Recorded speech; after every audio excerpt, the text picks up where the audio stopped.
Biraz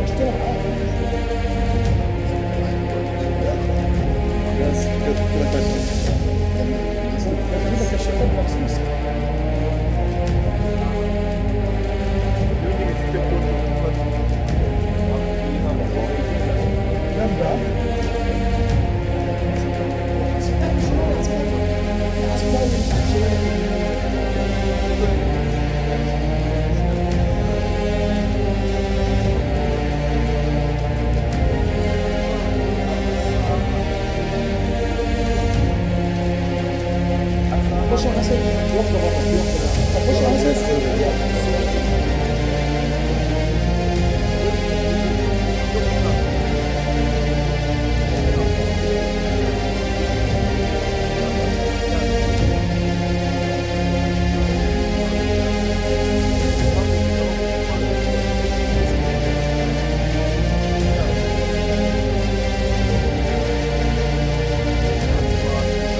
Tabii.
biratanga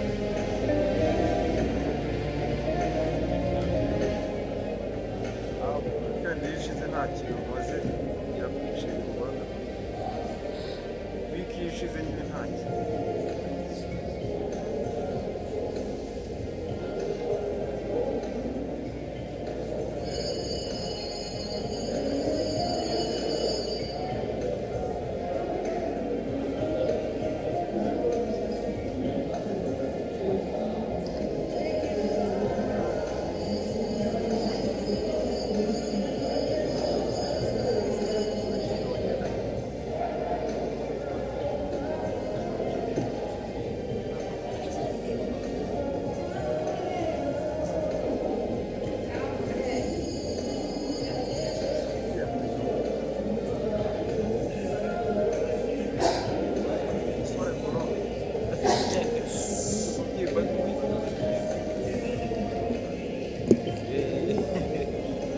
imbere cyane uragenda ugashyira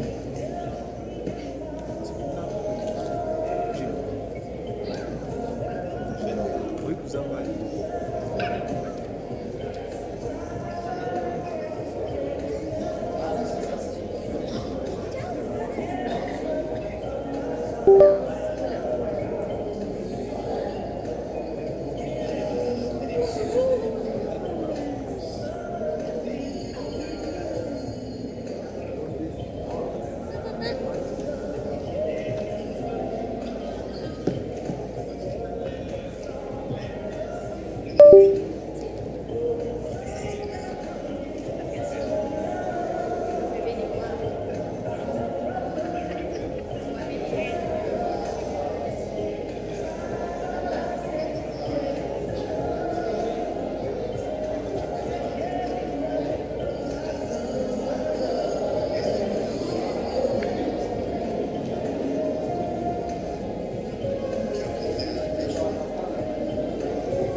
Que no hay enchufe aquí para este y tal, que estaban estorbando.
Please take a seat.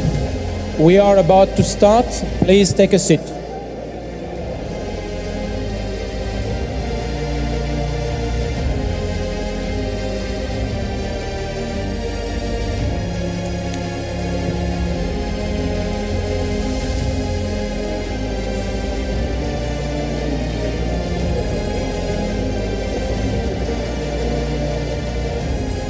Please take a seat. We are about to start.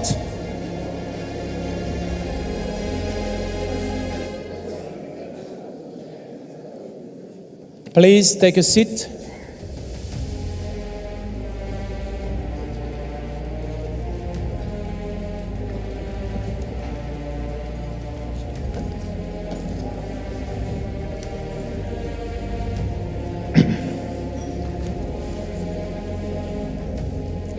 So,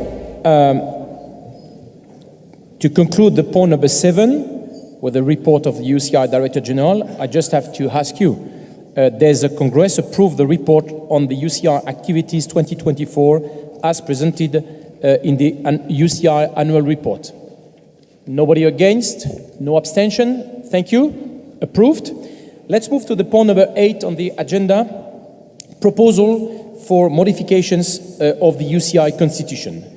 I am now pleased to present for you your consideration proposals for modification of the UCI Constitution and the standing orders of the Congress.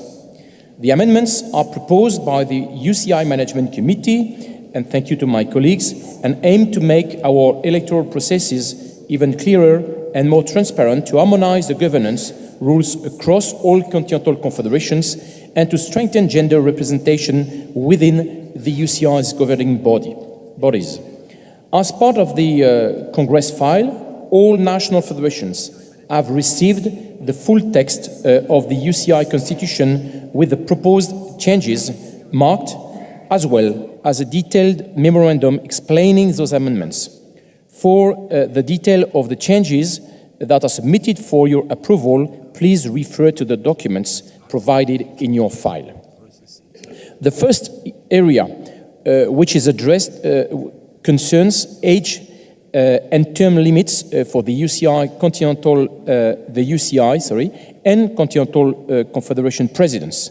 The proposal is to clarify the term limit for the UCI president, introduce an age limit for the Continental Confederation's presidents, as well as an obligation for Continental Confederations to set a term limit for their president. The second area concerns gender representation. For the list of voting delegates, the proposal is that 25% requirement shall always round it up to the closest number. This has the effect of increasing the quota for each gender for several confederations. In this respect, the proposals also include an obligation for continental confederations to elect at least one candidate of each gender for the UCI Management Committee. The third area relates to the monitoring of elections within continental confederations.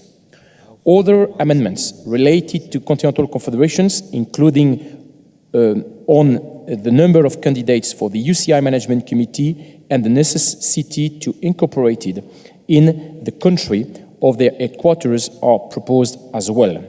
Finally, the UCI Management Committee proposes to set a deadline for continental confederations to adopt changes to their constitutions by March 2027.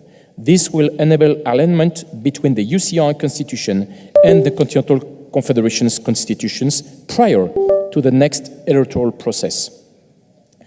I wish to thank the Continental Confederation presidents and UCI Management Committee members that contributed to propose these important constitution amendments.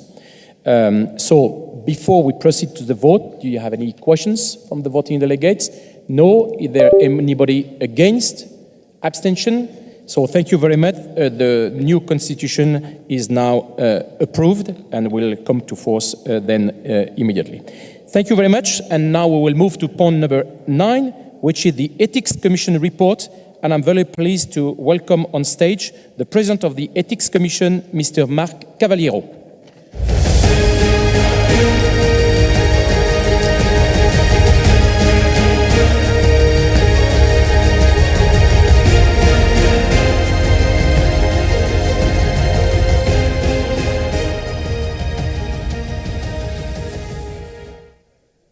Dear President, dear members of the Management Committee, dear UCI members, voting delegate, distinguished and officials, it's really, first of all, a pleasure for me to be here in front of you in vibrant, beautiful Rwanda, the land of thousand hills. It's really a special moment for cycling, and we can all feel it, of course. Now I will take a few minutes of your time to present the activities of the Ethics Commission over the past 12 months since the Congress that was held in Zurich. So in parts of numbers, you know, from one year to another, the numbers remain basically the same, and we dealt with overall 15 cases, which is a stable number. But what changes between one year to another is the complexity of the cases and the extent of the investigation that was required. I will come to that now. Let's now dive into these cases that landed indeed on our desk. Generally, the Ethics Commission has to deal with various types of cases, and there are types like safeguarding. We had several cases of safeguarding, cases of discrimination, abuse of power. So now I would like to start and present these cases in groups and not necessarily in a chronological order. So let's start with the general consideration on safeguarding cases. As you can all imagine, those cases are sensitive in nature, and the Commission tries to stay at the forefront of the know-how of these cases. And in doing so, the Ethics Commission tries to work and works, I think, in a very cautious and diligent manner. It's very, very important to respect the rights of all the parties in those cases. The fight against harassment of all kind is extremely important nowadays in sport, but also in cycling. It's a serious matter, and when sanction needs to be imposed, it is also very difficult. But this comes, when sanction needs to be imposed, it comes after a thorough investigations, which are handled always impartially, independently, and respecting the right to be heard of the victims, witnesses, and of course, the parties. What can be said about our modus operandi? First, a potential victim can reach out to the Commission, either directly to the Secretariat or via the Integrity and Education Manager of the UCI, or anonymously via the Speak Up platform. So there is more than one means for a victim to come forward, and this system works quite well, and it's also the moment to say that the UCI Integrity and Education Manager does a tremendous work in receiving complaints and creating a first contact and gathering the first evidence of a case. Once the matter is passed to us, to the Commission, we ensure that the voice of the complaining party is being heard in a manner that he or she feels comfortable. And as I mentioned earlier, it's also extremely important, if not primordial, that the right to be heard, the right to access the file, and the right to inspect all the evidence is granted to the accused party. But in that, it's also important that the Commission is entitled to hear witnesses anonymously, so without revealing or disclosing the name of the witness, and the same goes for the potential complaining party. Also important, and I'll come to that in a minute as well, in sensitive cases, there's also the possibility to hire a trauma-informed investigator who has more knowledge on how to approach victim in harassment cases. So overall, we respond to our code. We have to respect the principle enshrined in the ethics code and the general principle of flow. The UCI and us as a commission emphasize our commitment to protect cycling's integrity and encourage reporting, and via the Speak Up platform, among others, or via the Integrity and Education Manager. And all the decisions are subject to appeal before the Court of Arbitration for Sports.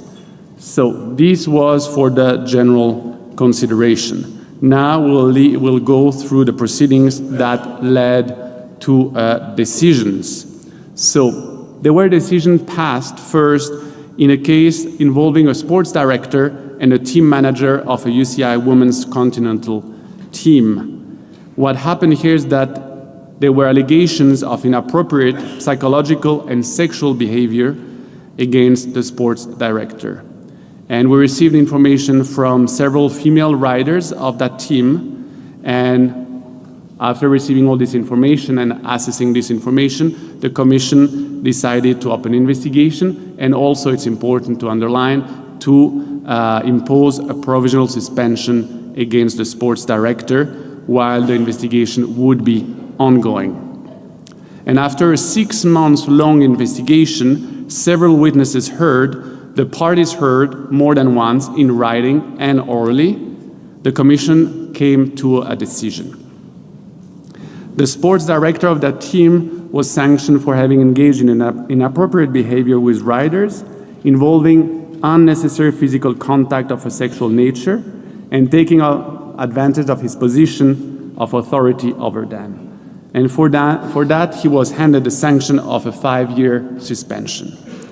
But there was also the team manager of that team, who was also subject to investigation, and at the end, a sanction was also imposed. A 3-year suspension was imposed on the team manager, half of which is suspended for a probationary period. But the team manager was sanctioned, and that's important to underline, not for an act of sexual harassment or sexual assault, but because he violated his duty of protection and his duty to report possible allegation of sexual harassment. And this is quite important. And what is relevant in this case? What are the takeaways? First, it highlights possible dysfunction within certain UCI women's cycling team. It also underlines the need and the possibility for the Ethics Commission to impose procedural measures when it needs to protect the investigation, but also to protect the riders in this case, very important, especially that the two persons involved held positions of authority. The investigation was extremely thorough over several months, where numerous witnesses were heard, be it in writing or orally.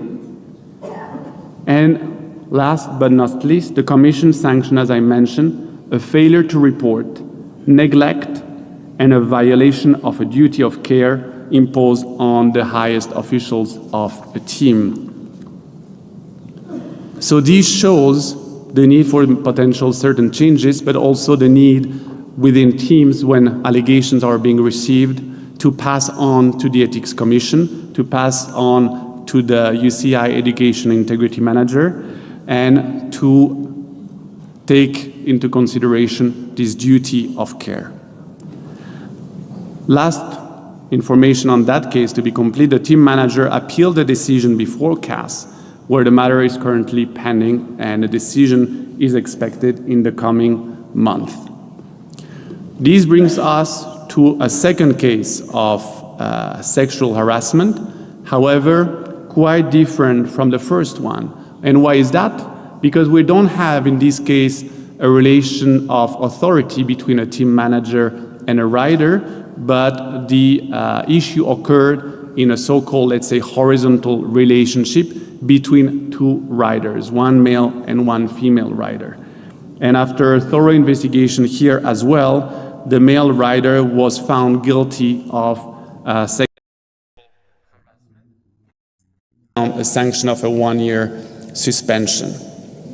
This case is interesting because it shows that cases of harassment are not always in a vertical relationship where a person holds power over another one, but it can also occur in a horizontal relationship. And it's also important because it shows in another case that the Commission assessed all the evidence freely and decided that the sexual advances that had been made in this case violated the ethics code. This case as well is currently pending before the Court of Arbitration for Sport, and the proceeding just started, so a decision is not expected immediately. This case highlighted again the values and the necessity of the UCI Speak Up platform, because that was the tool that the victim used to bring forward her claim and to feel comfortable to complain about this issue in a confidential and secure manner. And it shows that individuals can safely report any safeguarding concerns, and this is very important for the UCI and of course the Ethics Commission. So that's what for 2 cases that were decided in safeguarding cases, and there are ongoing investigations at the moment. Since they are ongoing, they are confidential and we cannot communicate about those, but we can inform you that there are several cases of other safeguarding, but also other types of possible violations. So this brings us to other type of cases decided, very different from safeguarding issues, and this case was passed against high official of a UCI member federations for abuse of power, conflict of interest, verbal assault, and match manipulation.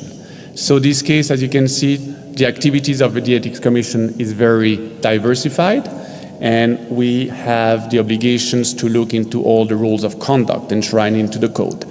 And this case led to sanctions against a president and a member of the board of a national federation. The president was handed down a fine as well as a 2-year ban from holding any position within cycling in a general manner, whereas the member of the board was handed also a fine and a 2-year ban under the same terms.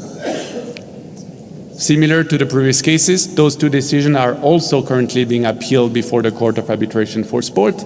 So as you can see, the decision of the UCI Ethics Commissions are currently being tested before the CAS, which is a very good thing for us also to learn and to see how CAS will look at our investigation and hopefully confirm that the decisions that were passed.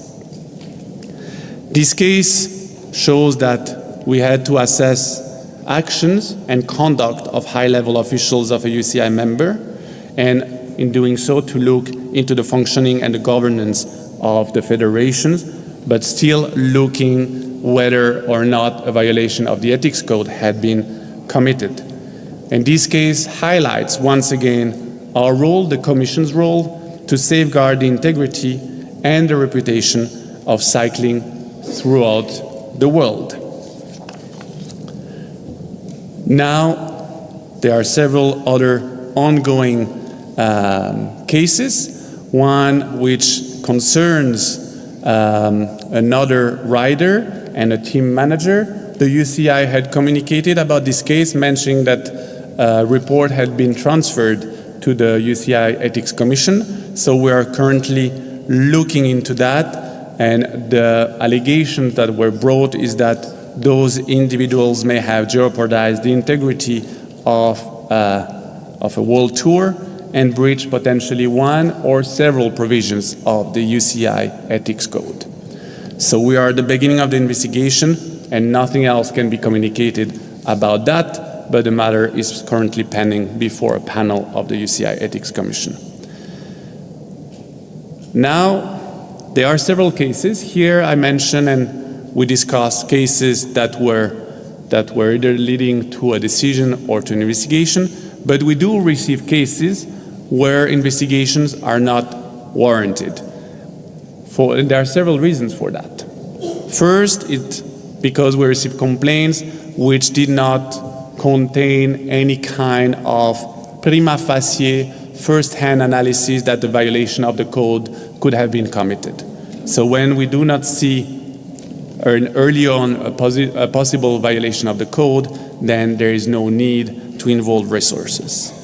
A second type of case where no investigation commenced, where we received complaints, we went back to the complaining party, asked for the relevant evidence, or at least some evidence, and the complaining party never reverted to us.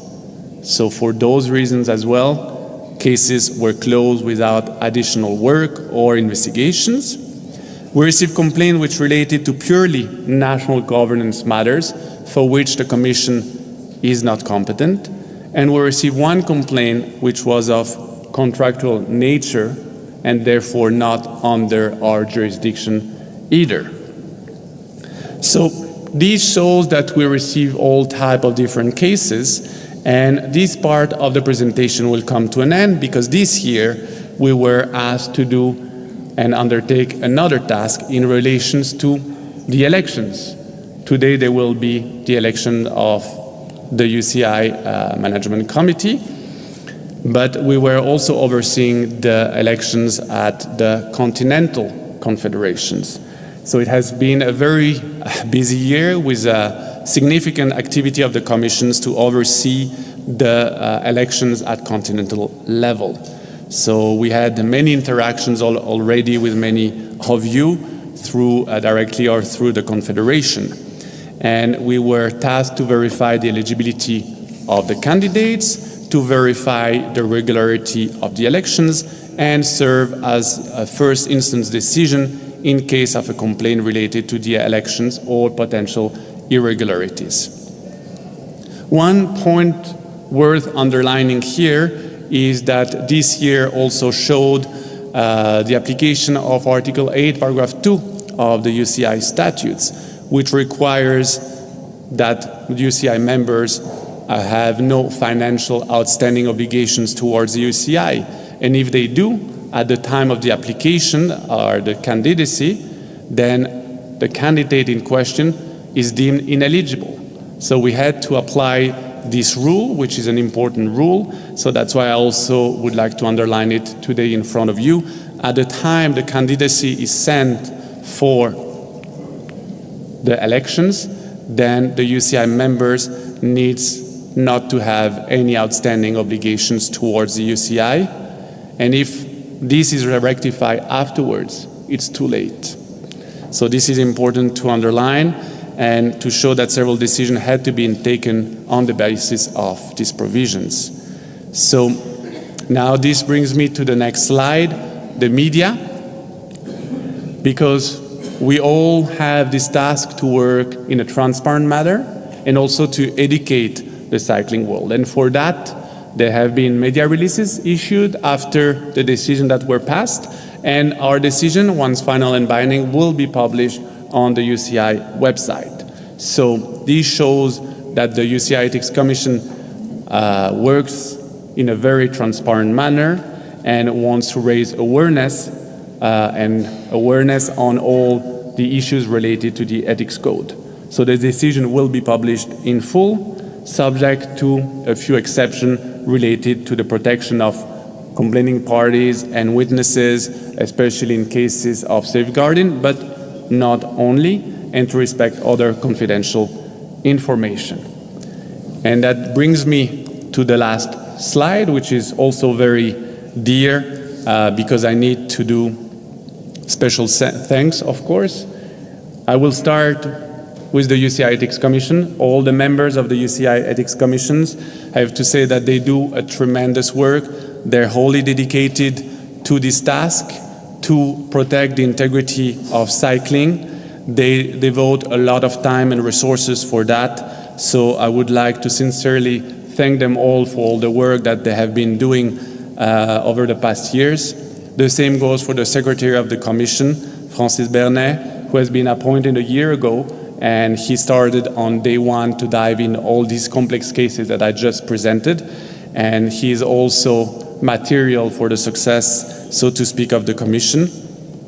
I would like to thank, of course, the UCI President, the UCI Director General, and UCI Legal, led by Mr. Patrick Wilson, and the UCI Integrity and Education Manager, who have been doing also a tremendous job to support us, to allow us to investigate all these matters, protecting our independence and supporting our investigations in the best way they could, and again, while respecting our whole independence. So thank you to all of you, and thank you for having listened to me over the past few minutes. Thank you very much, President. Thank you, Mr. Cavaliero, and thank you for to all your team, because you are not only alone, you have also the full UCI Ethics Commission. In addition to this, I have to really congratulate you for the way you've been able to lead the different elections within the different continents. No complaints, nobody was complaining about maybe sometime about the result, but not about the procedure in itself. So well done. I think it was really a professional way to do this. And of course, you are doing also a great job with a very solid and robust UCI ethics code, because we reviewed the code some years ago, and I think it was very helpful to have a very solid, finally, tool also for you to work with. So thank you very much, and be sure that all the recommendations will be taken into account. So thank you very much to you and your team. Thank you. Let's move to point number 10, the 2023 financial report and accounts, and I will now give the floor to Luc Bordel, the head of finances, who will present the finances of the UCI. So Luc, the floor is yours.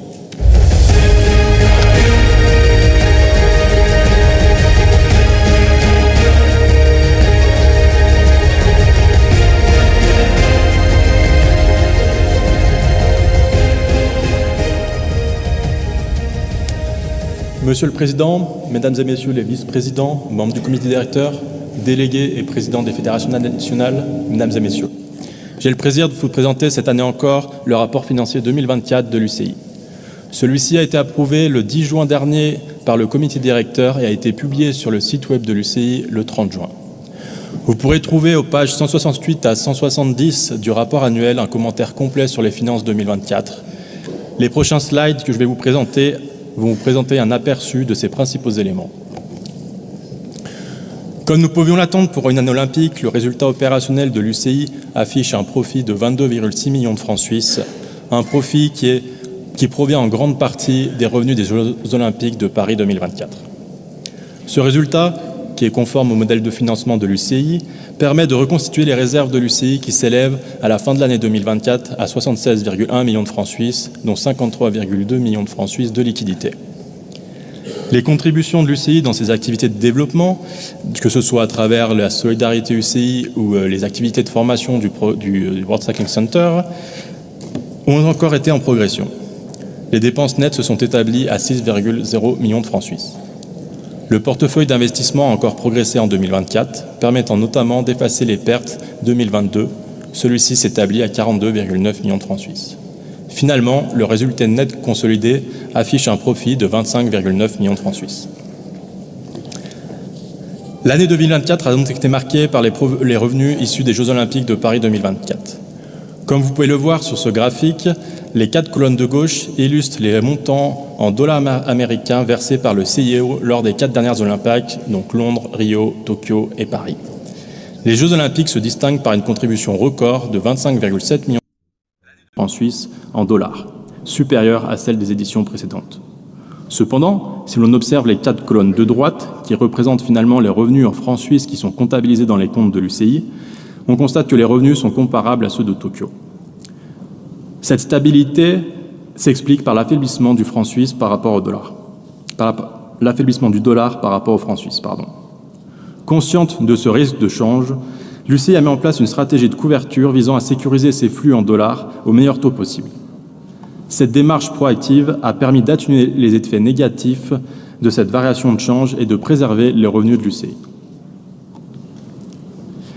Le résultat d'exploitation consolidé 2024 s'élève à 22,6 millions de francs suisses, soit 8,6 millions de francs suisses de plus que le budget approuvé lors du congrès 2024 et 4,5 millions au-dessus des dernières prévisions. Déjà lors du congrès de Zurich, j'avais souligné que le résultat serait meilleur que prévu, notamment porté par la hausse des revenus de sponsoring et un nouveau partenariat pour les championnats du monde e-cycling. À cela s'ajoute une gestion prudente des dépenses, des enveloppes budgétaires non consommées et une maîtrise continue des frais fixes, tout en garantissant la mise en œuvre des objectifs annuels. Le résultat est également fortement influencé par les Jeux olympiques de Paris 2024, avec un impact net positif de 22 millions de francs suisses dans les comptes. Finalement, en retraitant cet apport des Jeux olympiques, le résultat opérationnel des activités de l'UCI est de 0,6 millions de francs suisses, alors qu'habituellement, il est déficitaire. Cela reflète l'activité croissante de notre sport, l'émergence de nouvelles disciplines et la capacité de l'UCI à attirer de nouveaux partenaires. Comme nous le mentionnons régulièrement, l'UCI équilibre ses budgets sur des cycles olympiques de 4 ans. Les années olympiques génèrent des excédents, tandis que les années non olympiques vont consommer ces excédents. L'objectif étant d'atteindre sur un cycle de 4 ans un équilibre financier. Les revenus de chaque Olympiade permettent notamment de financer les dépenses de développement sur les 4 années suivantes. Ainsi, les revenus de Tokyo avaient permis de financer les dépenses de développement de 2022 à 2024, tandis que celles des revenus de Paris 2024 permettront de financer les dépenses de développement de 2025 jusqu'à 2028. Sur le graphique ici présenté, vous pouvez constater que le résultat consolidé du cycle 2021 à 2024 affiche un excédent de plus de 9 millions de francs suisses, supérieur aux attentes présentées lors du congrès de Zurich. Ce résultat témoigne d'une gestion financière prudente et saine qui renforce la solidité et la pérennité financière de l'UCI pour les années à venir. À la fin d'année 2024, les réserves totales atteignent 76,1 millions de francs suisses, dont 53,4 millions de francs suisses de liquidités. En comparant le niveau de réserve des années olympiques 2016, 2021 et 2024, on observe une progression significative des réserves. Reflet de la croissance des activités du CI, avec de nouveaux formats comme les championnats du monde de cyclisme et de nouvelles disciplines telles que le gravel ou le e-cycling. Les deux derniers cycles olympiques ont démontré une gestion prudente des ressources, rigoureuse et renforçant la solidité financière de l'UCI, ainsi que sa capacité à faire face aux imprévus, comme lors de la pandémie de Covid-19.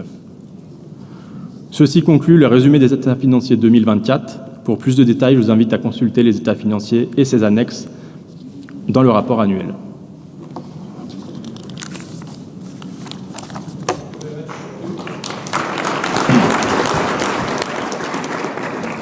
Of course, I will open the floor to any questions after, but we may have a report, and then I will open to the potential questions. Oui, merci. Président, Mesdames et Messieurs les vice-présidents, membres du comité directeur, collègues, présidents et délégués des fédérations nationales, Mesdames et Messieurs, le rapport du comité au Congrès relatif aux comptes consolidés 2024 a été signé le 16 mai 2025. Il est disponible à la page 172 du rapport annuel de l'UCI. Conformément à son cahier des charges, le comité d'audit et des finances s'est réuni régulièrement tout au long de l'année afin d'examiner le budget, le dispositif de contrôle interne ainsi que la situation